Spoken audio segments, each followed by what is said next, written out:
La iglesia pertenece a Cristo, Cristo es la cabeza de la iglesia, pero Cristo no dijo un día simplemente, ok, yo fundo la iglesia y ustedes deciden cómo funciona, deciden cómo la administran, deciden qué se hace en ella, ¿cierto que no?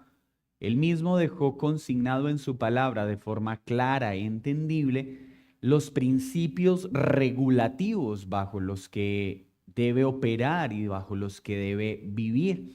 Y cuando hablamos principios regulativos, estamos hablando de esos aspectos que en la escritura están claramente consignados y que nos indica qué debe estar en la liturgia, en el culto público de la iglesia.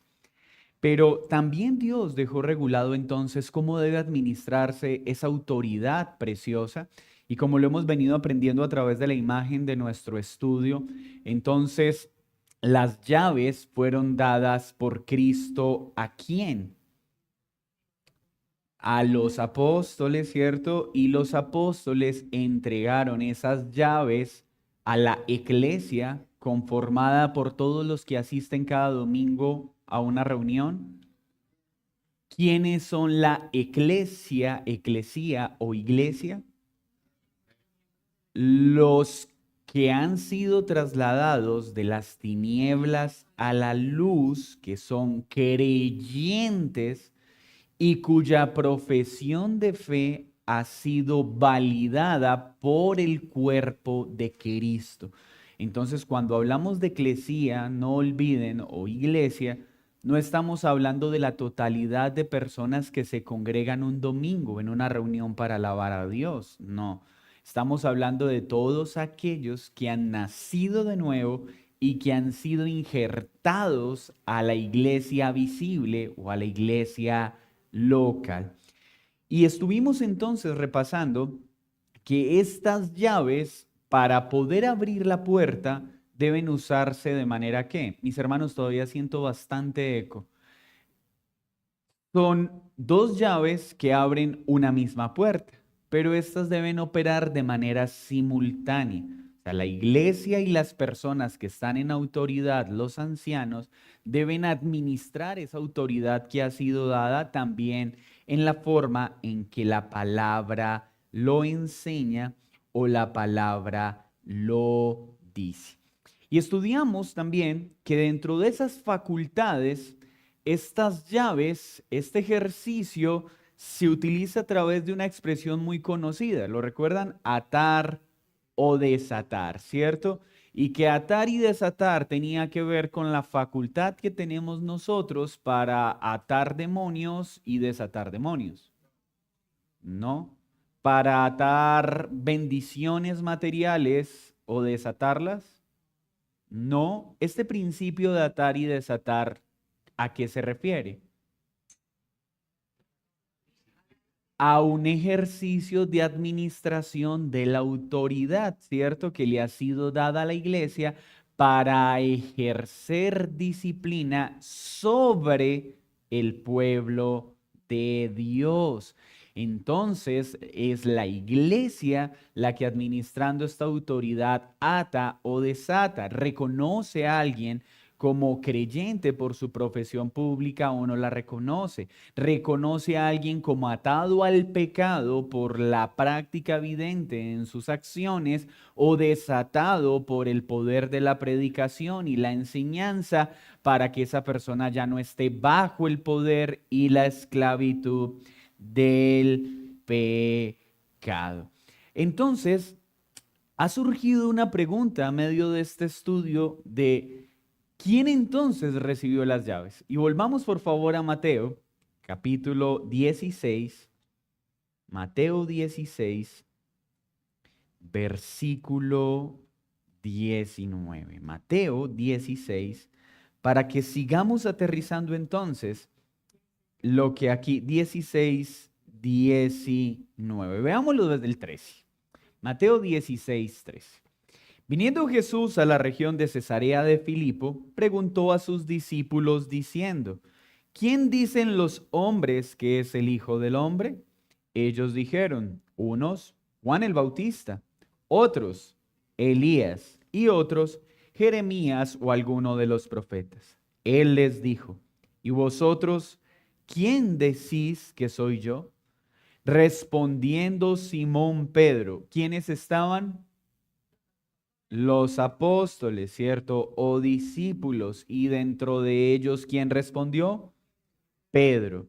¿Y qué dijo? Tú eres el Cristo, el Hijo del Dios viviente. Entonces le respondió Jesús, bienaventurado eres Simón, hijo de Jonás, porque no te lo reveló carne ni sangre, sino mi Padre que está en los cielos.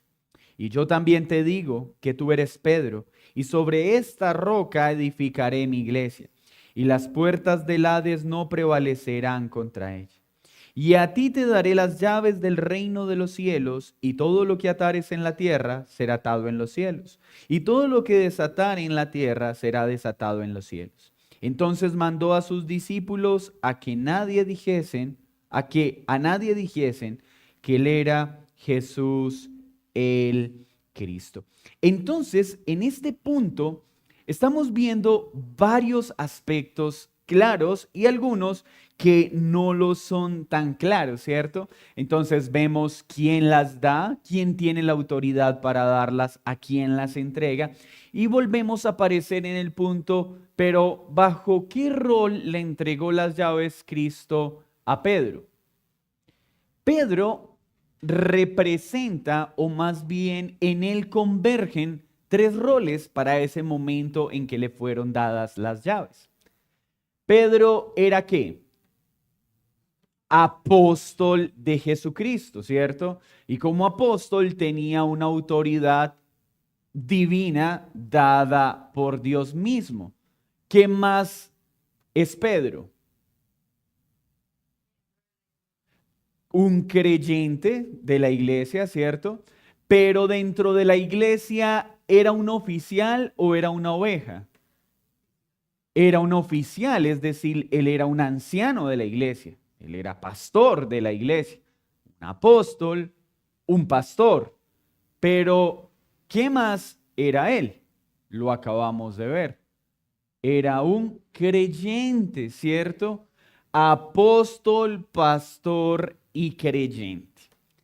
Este debate teológico ha existido a través de la historia de la iglesia. Algunos dicen, no, él recibió las llaves solo como apóstol. No, él recibió las llaves solo como pastor, entonces por eso los pastores son los que tienen la autoridad en las iglesias. No, él recibió las llaves solo como creyente y es por eso que la autoridad solo la tiene la iglesia. ¿Cuál sería la conclusión acertada? Si hacemos un estudio responsable, no tenemos por qué poner a pelear estos roles, ni a querer atribuirle a uno mayor importancia que el otro. No, debemos entender el papel de cada uno de estos roles que convergían en una misma persona. ¿Era tanto creyente como apóstol? ¿Era tanto apóstol como pastor?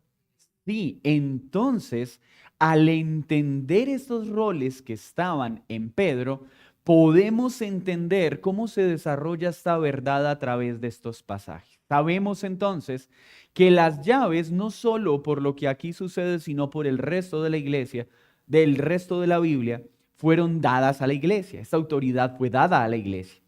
Pero en este ejercicio entonces estamos viendo que estos roles participan en la iglesia a la hora de administrar la autoridad, porque esos roles estaban en el apóstol y estaban en los discípulos. Entonces, si decimos, Dios le entregó a Pedro las llaves en sentido singular, eso debe generar alguna dificultad con el papel que él tenía como creyente, como apóstol y como anciano de la iglesia. No, ninguna. Para esto entonces debemos comprender y entender lo siguiente. Estos roles no se oponen ni pelean entre sí. Pablo como apóstol recibió las llaves en nombre de todos los apóstoles que estaban allí presentes para corroborar la autoridad apostólica que Dios le había dado a los 12. Pero Pedro también recibió las llaves como anciano para corroborar la autoridad que Dios ha entregado a los ancianos en la iglesia. Pero Pedro también recibió las llaves como creyente para corroborar la autoridad que tiene cada creyente en la iglesia, porque cada creyente es sacerdote de la iglesia. ¿Todos los creyentes son apóstoles? No, ¿cierto? ¿Todos los creyentes son sacerdotes? Depende de lo que quiera decir, ¿cierto?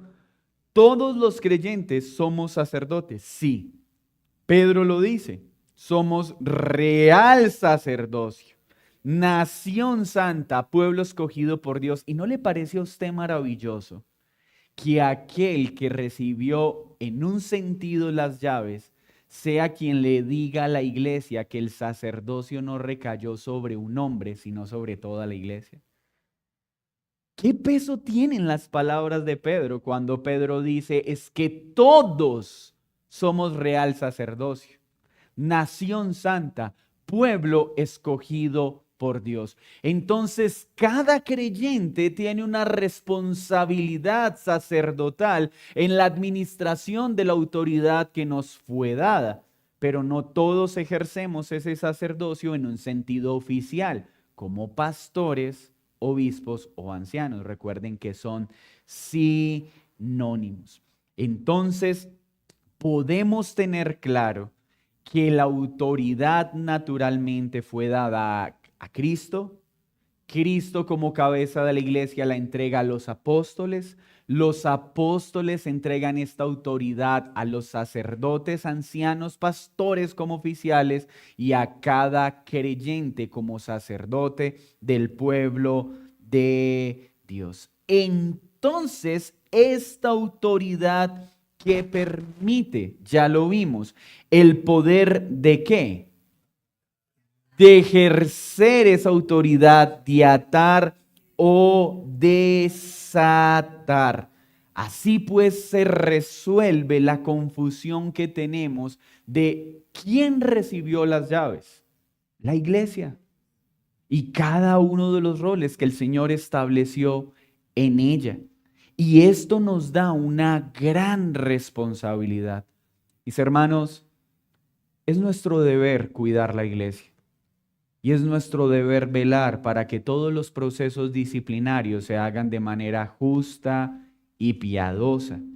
De hecho, hoy vamos a ver en el sermón cómo Pablo inicia esta instrucción del capítulo 15 en el versículo 14, hablándole a la iglesia de que deben amonestarse en conocimiento y en bondad, o como lo dice el salmista, en verdad y misericordia. O sea, la autoridad debe ser administrada, pero debe administrarse de forma correcta. Bien dijo entonces Agustín que cuando Pedro recibió las llaves, las recibió en nombre de la iglesia. Decía él, es más o menos como si una nación fuese a ser premiada por algo. Invitarían a toda la nación para homenajearla. ¿A quién llamarían? Al presidente, ¿cierto? Al representante federal. En un sentido, lo que Agustín está diciendo es, Pedro estaba allí, pero no como individuo, sino como parte del apostolado, como parte de la iglesia, como anciano de la iglesia. Y cuando recibió las llaves, bien estaba recibiendo la autoridad que Dios estaba comunicando en él, en sus roles, a toda la iglesia. Mis hermanos, pregunta hasta acá. Vamos bien en este punto, no quiero ir rápido. Recuerden que este tema queremos que quede muy bien arraigado en nuestra mente. Ahora, las preguntas que surgen es, si alguien, entonces, hermanos, sigo escuchando ese eco bastante fuerte acá adelante. Si una persona comete pecado, ¿cómo debe asumir la iglesia ese ejercicio?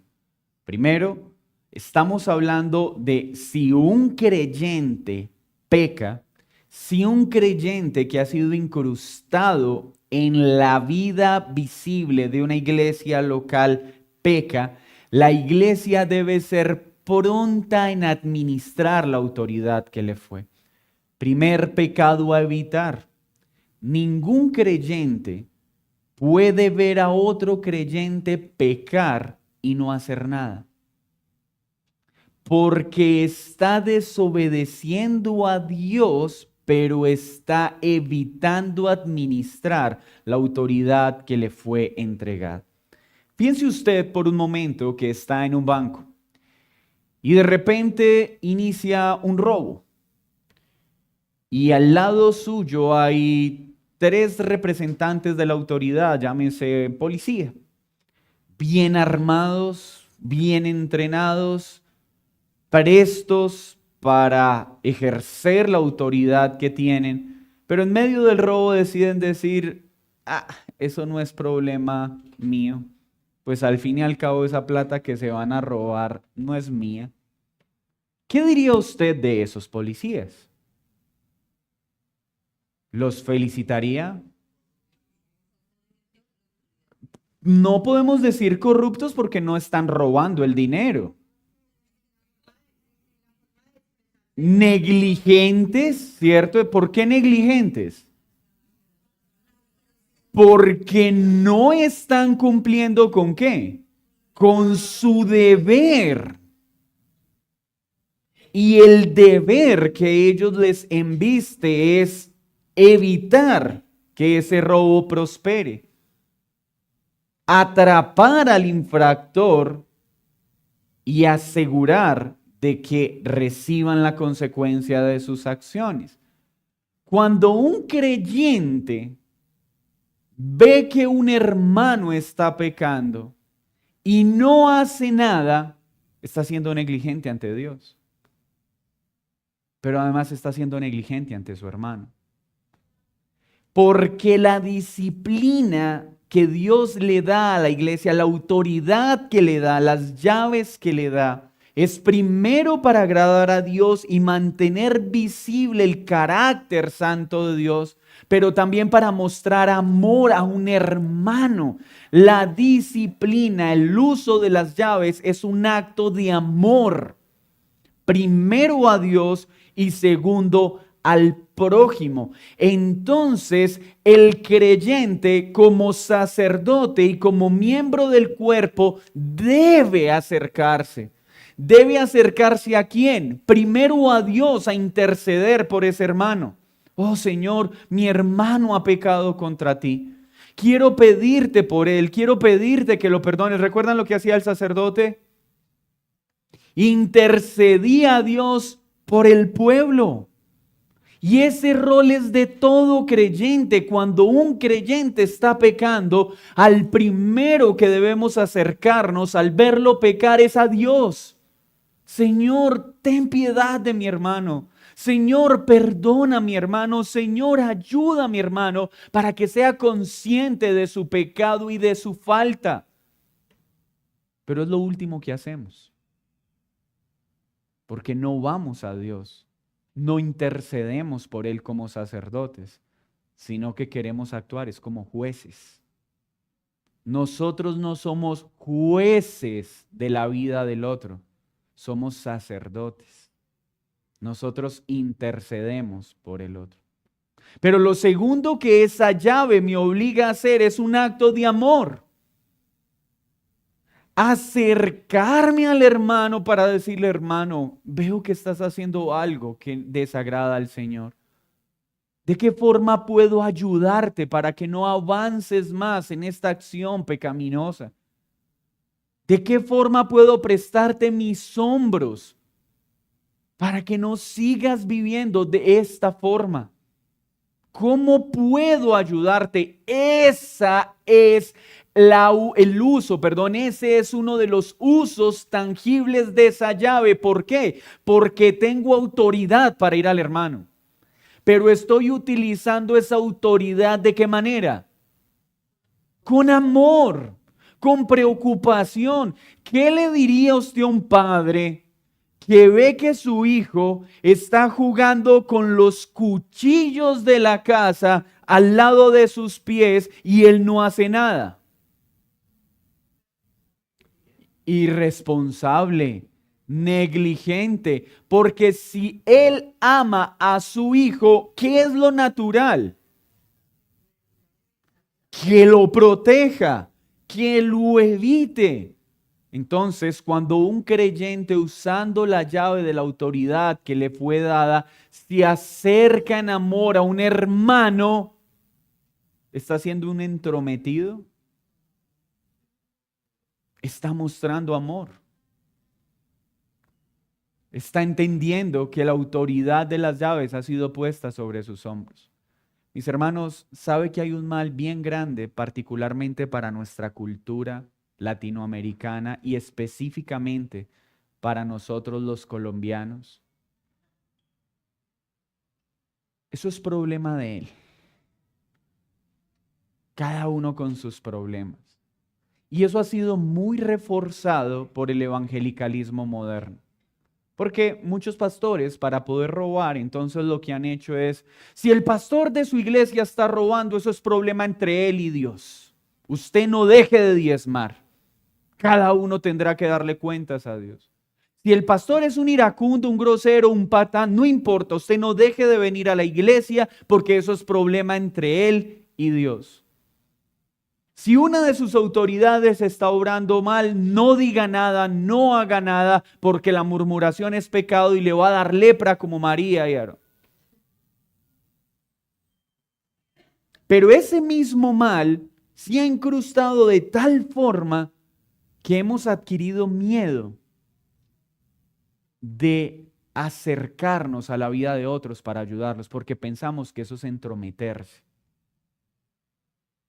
Pero hemos sido también tan mal enseñados que cuando alguien quiere acercarse en amor a nosotros a lidiar con nuestro pecado, nos enoja, porque no queremos que nadie se nos meta en nuestra vida y nadie nos diga lo que tenemos que hacer. Por eso muchas personas responden, es que solo Dios conoce cómo es mi relación con Él y usted no es nadie para evaluarla o juzgarla. ¿Pero eso está en la Escritura? No. De hecho, la Escritura dice que cuidado con examinarnos a nosotros mismos y confiar en nuestras propias opiniones.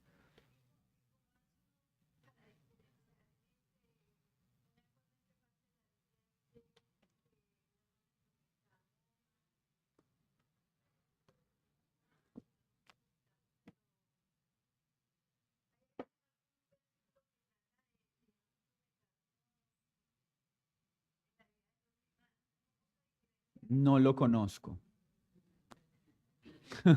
Sí, no, la verdad no conozco algún texto que diga... Listo.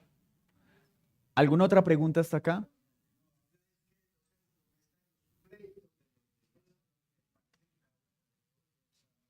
Ok, esperemos saber con precisión para no especular sobre conclusiones equivocadas. Entonces, mis hermanos, para ir hilando, ¿qué quiero despertar en ustedes con este estudio? No solo es ver la belleza de las llaves, no solo es ver la importancia de las llaves, sino el bien del uso adecuado de estas llaves, de cómo necesita cambiar nuestra cultura y nuestra forma de entender el cristianismo, de cómo entender cuál es la forma en la que nos relacionamos con otros. Y una cosa, y en esto quiero ser muy claro porque siempre hay que poner límites por causa de nuestras dificultades de comprensión. Cuando decimos yo puedo acercarme a la vida de otro para animarlo a que trate con su pecado, estamos hablando de esas cosas claramente explícitas en la escritura que son llamadas pecado, ¿sí? ¿Dónde se han generado los abusos y dónde las personas han cogido aversión a este principio? Donde algunos tomando esa autoridad la usan mal. Es decir, este acercamiento no es, ven, tengo para hablar contigo. A mí me parece que el amarillo no te queda nada bien. Y tú no deberías usar amarillo. Porque si quieres agradar al Señor, el color santo es el azul.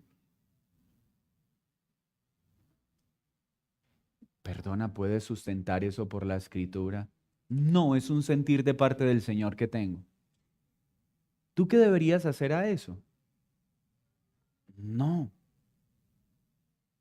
no tengo por qué atender esa solicitud. Y esa persona no está usando las llaves del reino. Esa persona está queriendo imponer sobre otro una apreciación personal. ¿Ven la diferencia? Es que a mí me parece que te cortaste demasiado el cabello o lo tienes muy largo y eso no agrada al Señor, así que te animo a que te arrepientas. ¿Puedes mostrarme eso por la escritura? No. Hermanos, este cuidado pastoral y este cuidado amoroso que todo creyente debe ejercer es regulado por la escritura, no por apreciaciones particulares.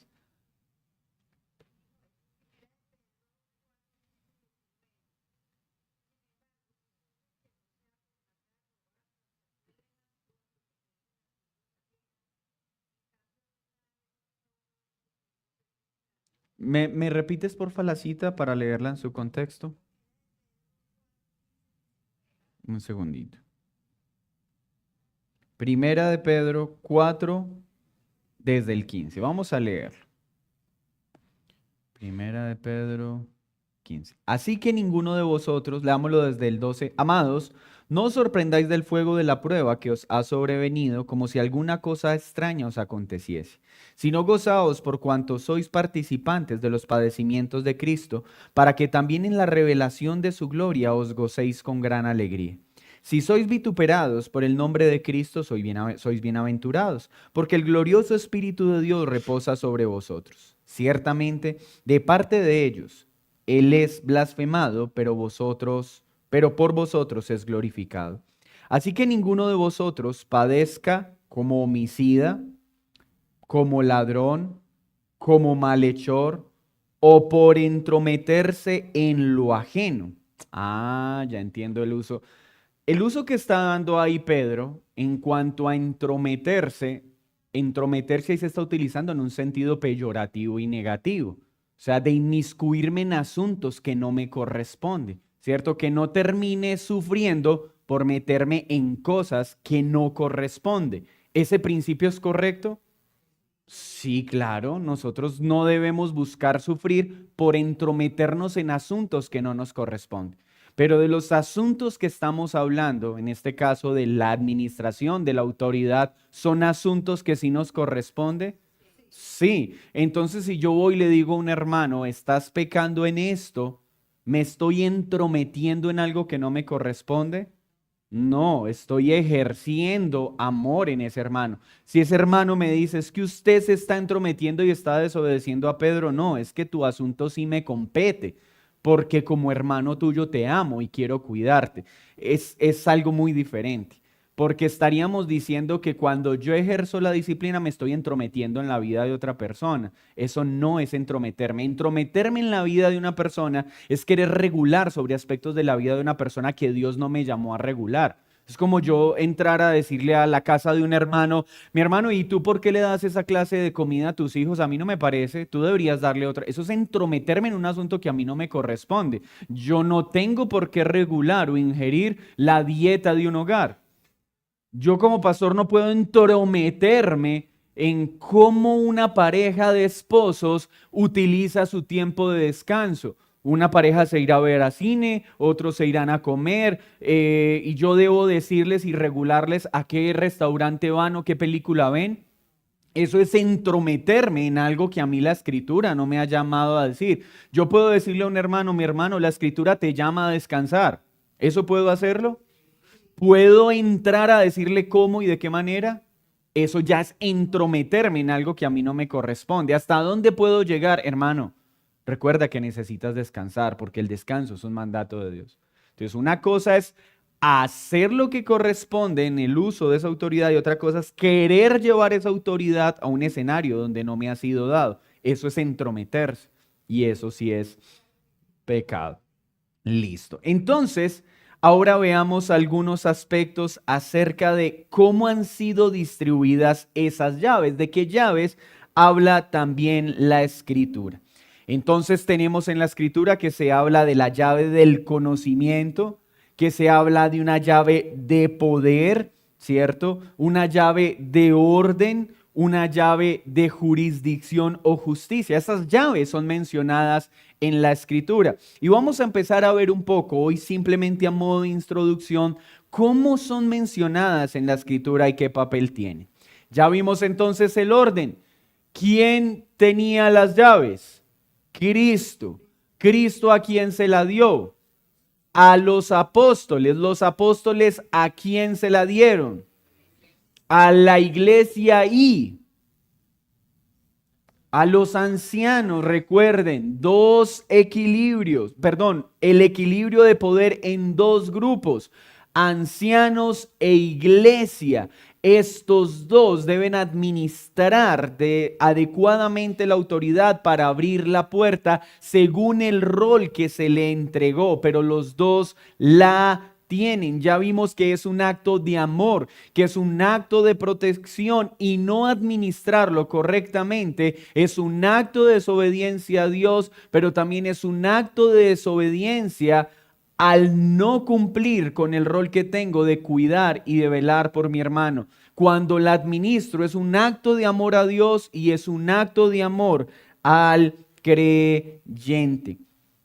Esta distribución de las llaves, como lo acabamos de mencionar, llave de conocimiento, llave de poder, llave de orden o llave de jurisdicción, están claramente presentados en la escritura a través de los diferentes principios que ésta tiene. Pero necesitamos advertir que ésta ha sido mal utilizada por la iglesia a través de la historia. Hermanos, que algo santo haya sido utilizado de manera pecaminosa no nos da el derecho a desecharlo. Pero es que debido a eso es que la Iglesia Católica Romana ha querido enseñorearse a través del obispado, entonces ese principio saquémoslo de la Biblia. No, saquemos el mal uso que se le ha dado al principio, pero defendamos el principio. Es que por eso algunos pastores se han enseñoreado de las iglesias, ¿verdad? ¿Está mal que eso haya pasado? Sí, pero ¿cambia eso el principio de que Dios le dio autoridad a los pastores? No, que tenemos que cuidar que esa autoridad los pastores la administren bien. Que es que algunas iglesias se han enseñoreado y han convertido a sus pastores en simples obreros que no pueden pensar ni decidir, sino dedicarse solo a la predicación de la palabra. ¿Eso ha pasado? Sí. Por eso sacamos el principio en el que dice que la iglesia recibió autoridad. No. ¿Qué tenemos que hacer? Depurar, santificar, redimir, restaurar aquello que Dios ha enseñado para bien de su pueblo. Mis hermanos, es malo, y este principio quiero recordarlo, administrar mal la autoridad, y es tan malo como no ejercerla. Es pecado ejercer mal la autoridad, pero es igual de pecaminoso no ejercerla. Es pecado cuando una persona usa su autoridad para lastimar a otro, pero también es igual de grave cuando una persona teniendo autoridad para ayudar a otro no la usa. Cuando somos indiferentes a la falta del otro, estamos pecando, tanto como cuando queremos corregir de una forma pecaminosa. Las dos están mal y no es menos grave una que otra. Porque pareciera que a veces en la conciencia de las personas está que es menos grave no hacer nada que hacerlo mal. A veces es lo que yo noto en el lenguaje de yo prefiero no meterme en problemas, yo prefiero no tener que incomodar a un hermano al decirle que quiero ayudarlo, yo más bien me hago a un lado, pensando que eso está bien. No, a mí eso me debe producir tanto dolor como lastimar a alguien con el uso de la autoridad, porque es pecado, porque estoy descuidando una tarea que me fue entregada. Hay pues entonces que entender cómo funcionan estas llaves en cuanto al oficio y en cuanto al orden. Escuche bien, cuando hablamos del oficio, estamos hablando de aquellos que son apartados para alguna función específica en la iglesia. Estos oficios los conocemos bien en la Biblia. ¿Cuáles son? Pastores y diáconos. ¿Anciano es lo mismo que pastor? ¿Obispo es lo mismo que pastor?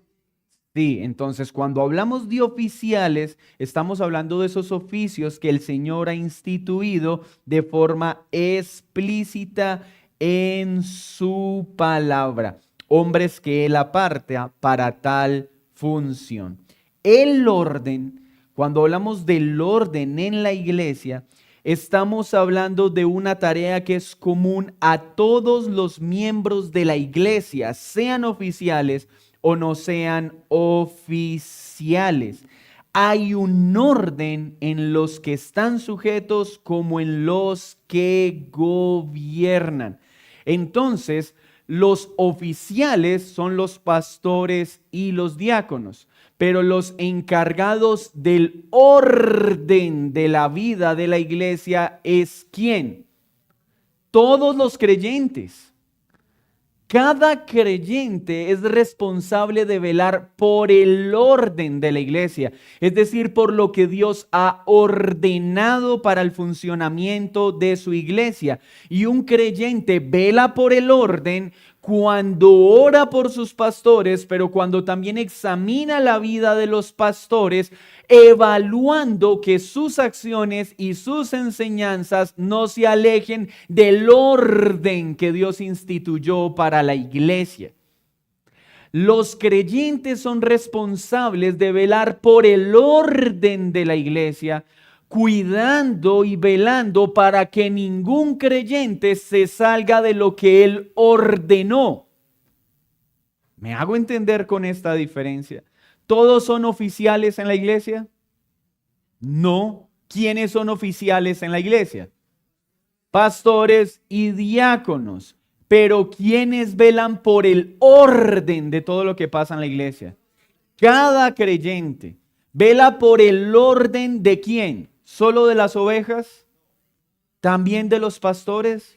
Es decir, un pastor debe estar presto a ser corregido por una oveja de la iglesia. ¿Seguro? ¿No debería ser solo otro pastor quien se acerque a un pastor a decirle que está haciendo lo malo?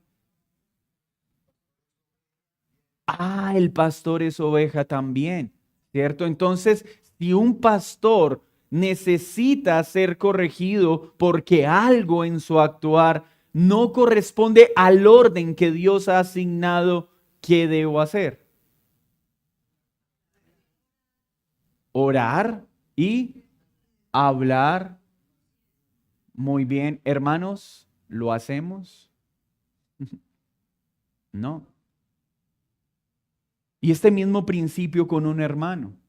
Si un hermano está orando mal, ¿qué hacemos? Oramos, vamos y hablamos con él porque queremos ser diligentes en que permanezca el orden de la iglesia, porque es deber de todos. Así que esto nos obliga a hacerle frente a esos paradigmas que tenemos. Mis hermanos, en serio, no demos más lugar a esa idea de que eso es problema de cada uno. Yo mejor no digo nada. Yo mejor no me entrometo. Esa palabra entrometerse no aplica para este principio. Porque esto desagrada a Dios. ¿Y saben por qué? Porque cuando no administramos las llaves para cuidar el orden de la iglesia, es cuando empiezan los problemas. Cuando vemos que nuestros pastores están haciendo algo mal o no están haciendo lo que deben hacer, y no lo expresamos en amor, ¿qué le va a pasar a esos pastores? Se van a desviar. Se van a desviar. Y ese es su amor. Permitir que nuestras autoridades se desvíen pudiendo hacer algo para ayudarlas. ¿En serio vamos a seguir llamando prudencia ver que un hermano está pecando o no está haciendo lo que debe hacer o va rumbo a pecar? ¿En serio vamos a seguir pensando que está bien no hacer nada? No podemos seguir engañándonos a nosotros mismos pensando que eso está bien. Porque entonces vamos a aplicar el mismo lema en la escritura. Necesitamos siervos. Heme aquí, Señor, pero envíalo a Él. Oh, Señor, veo que mi pastor está haciendo algo malo. Por favor, levanta a alguien que se lo diga. Oh, Señor, mi hermano va rumbo a su destrucción. Por favor, envía a alguien que se lo diga. ¿A quién crees que está enviando el Señor? A ti. Porque si te permitió verlo, es para que vayas y muestres tu amor para con ese hermano. ¿Ven cómo cambia el principio de la autoridad si lo entendemos de esta forma? Hermanos, la autoridad es un ejercicio de amor, no para dañar. ¿No es lo que dice la escritura? El padre que ama a su hijo, ¿qué hace? Lo disciplina, porque si no es ¿qué?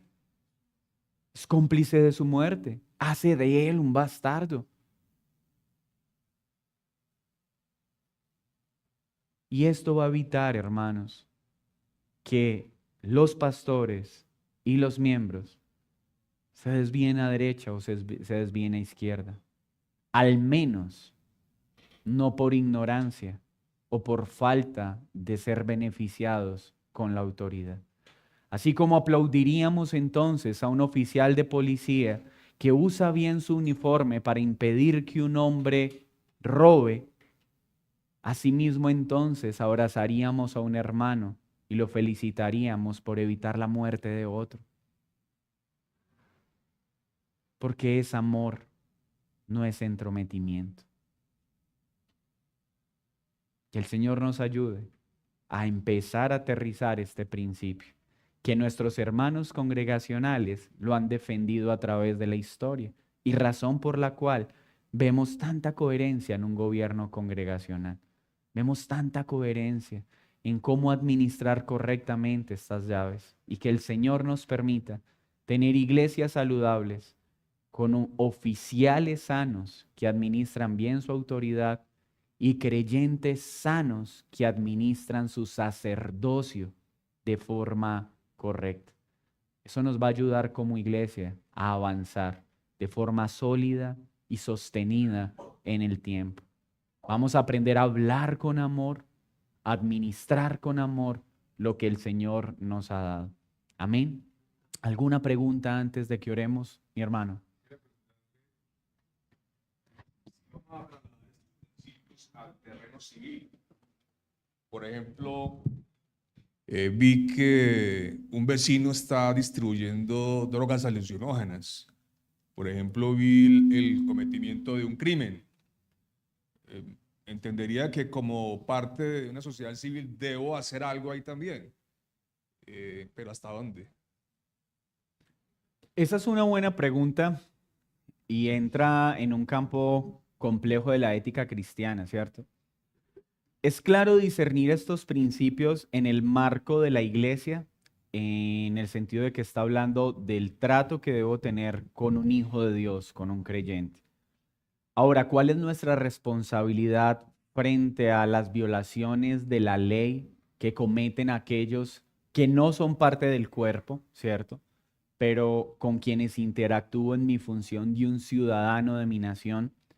Y yo creo que cada caso va a requerir sabiduría y un entendimiento de la situación en particular.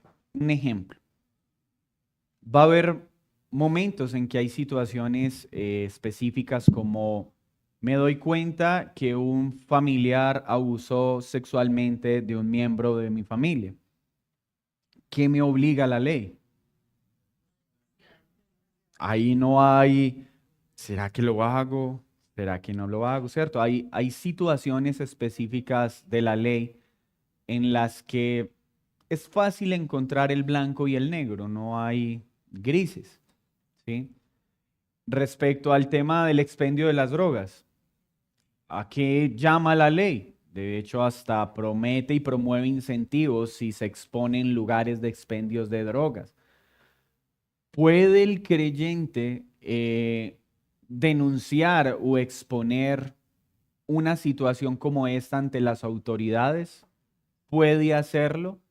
Sí, pero ¿puede haber algún caso en que un creyente decida no hacerlo y puede ser calificado, corregido con el mismo rasero si no cumpliera la responsabilidad que tiene en el ejercicio de la iglesia?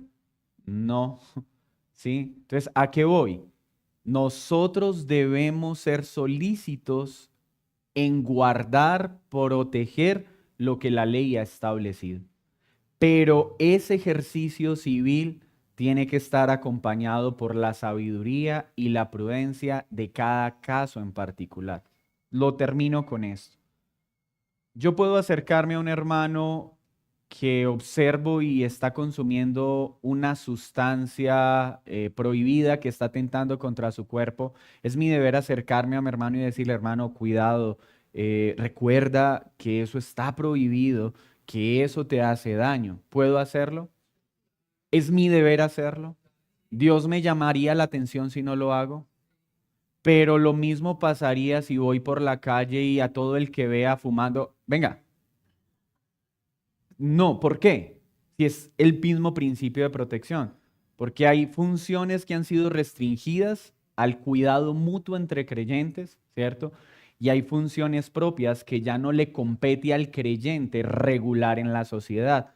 Para ese caso, hay unas autoridades que Dios ha puesto, ¿cierto? La Secretaría de Salud, que debe estar promoviendo, enseñando y previniendo. Entonces, ¿qué es lo que quiero dejar sobre la mesa?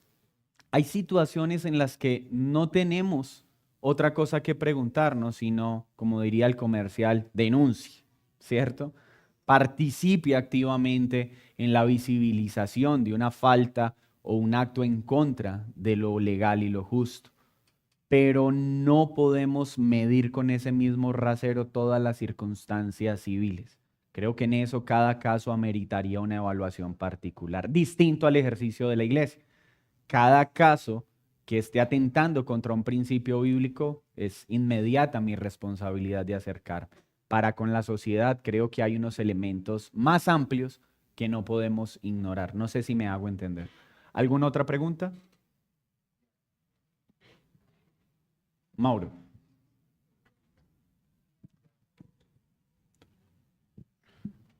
La escritura dice que nosotros tenemos un tesoro en vasos de barro y cuando no hay un entendimiento de que somos el vaso de barro y que lo que tenemos ni siquiera es nuestro, hay desbalances en el ejercicio de todo tipo de autoridad, tanto en lo civil como en lo eclesial. Generalmente todos los abusos o excesos que se dan dentro de la iglesia es porque tenemos un muy alto concepto de nosotros mismos que nos lleva a medir diferente a los demás. De hecho, tanto en el legalismo como en el libertinaje se da ese tipo de fenómenos porque la gente ni siquiera entiende que es tan capaz de hacer lo que va a ir a corregir, porque tiene la misma capacidad, los mismos deseos, los mismos anhelos que tienen todos los demás creyentes. Y por eso Pablo dice, venga, no, cuidado que usted no sea tentado en lo que usted está viendo también, porque usted también es igual de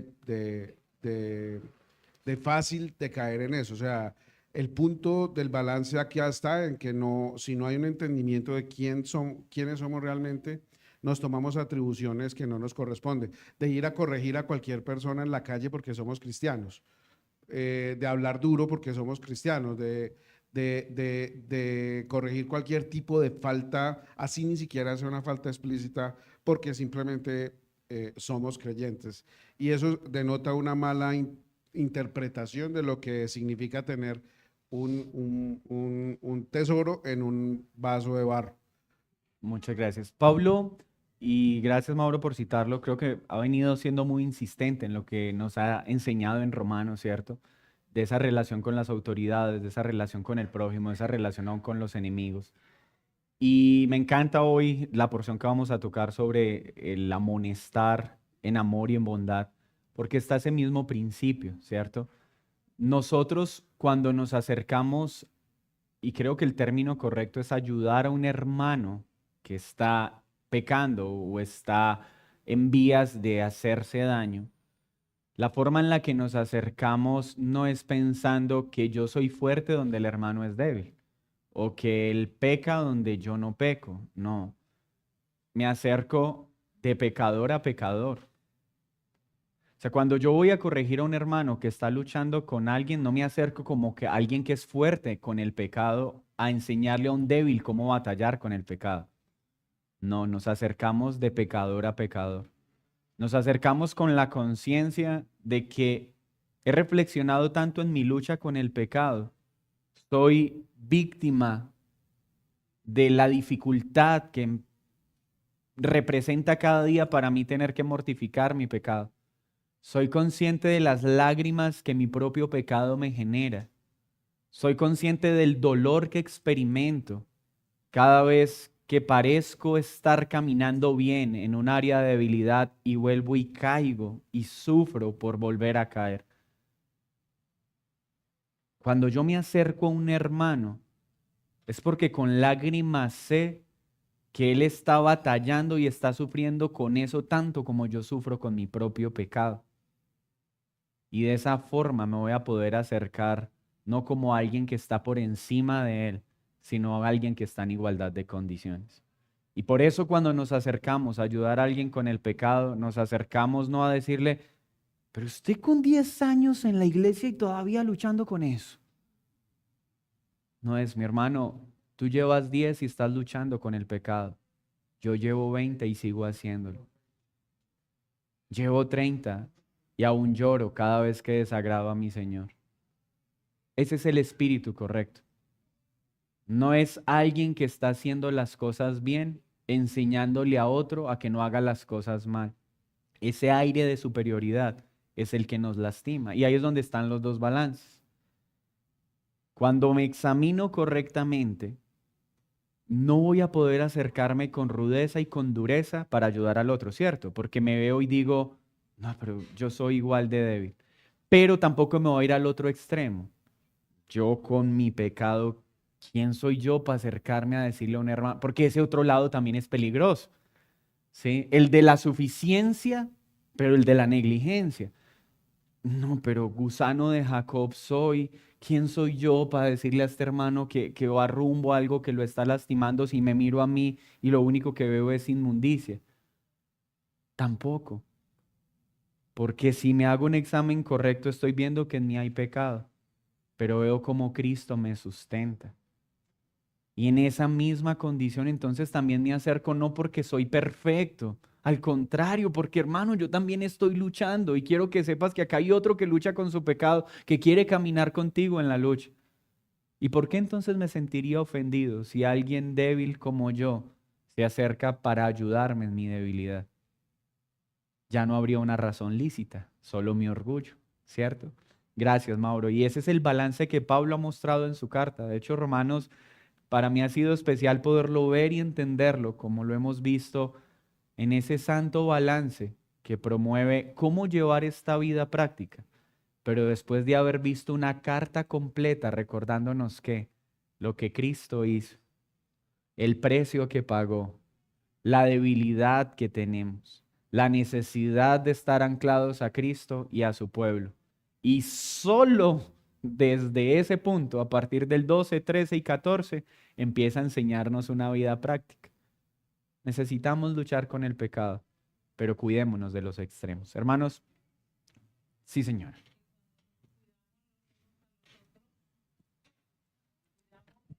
El nombre de ese Dios, de el Hijo del Dios viviente. Amén. Cuando estamos atentos a cuidarnos los unos a los otros, exaltamos el nombre de Cristo. Amén. Y eso debe ser lo más importante, guardar ese nombre y tenerlo en alto. Amén. Muchas gracias. Señor, te damos muchas gracias porque estamos aprendiendo la administración correcta de tu autoridad, no desde la posición de lo estamos haciendo bien y queremos enseñarle a otros cómo hacer. Desde un estado de conciencia de inmadurez, de torpeza, de ignorancia. Ay, mi Señor, nos falta tanto. Hemos errado de tantas formas, por acción y por omisión. Todas las debilidades hoy descritas están en nosotros. Los excesos cometidos por usar mal la autoridad o por no usarla han sido cometidos por nosotros. Así que en primer lugar, hoy terminamos este espacio de estudio diciéndote, perdónanos. Perdónanos por usar mal la llave o por no usarla, porque hemos pecado contra ti. Perdónanos cuando lo hacemos con aires de superioridad y no como tu palabra lo enseña, considerando a los demás como superiores a nosotros mismos. Pero acá estamos, Señor, tan necesitados de que eso cambie y que este pueblo, Señor, tu pueblo, pueda avanzar en una amorosa, sabia y fiel administración de las llaves de tu reino. En Cristo Jesús. Amén y amén. Mis hermanos,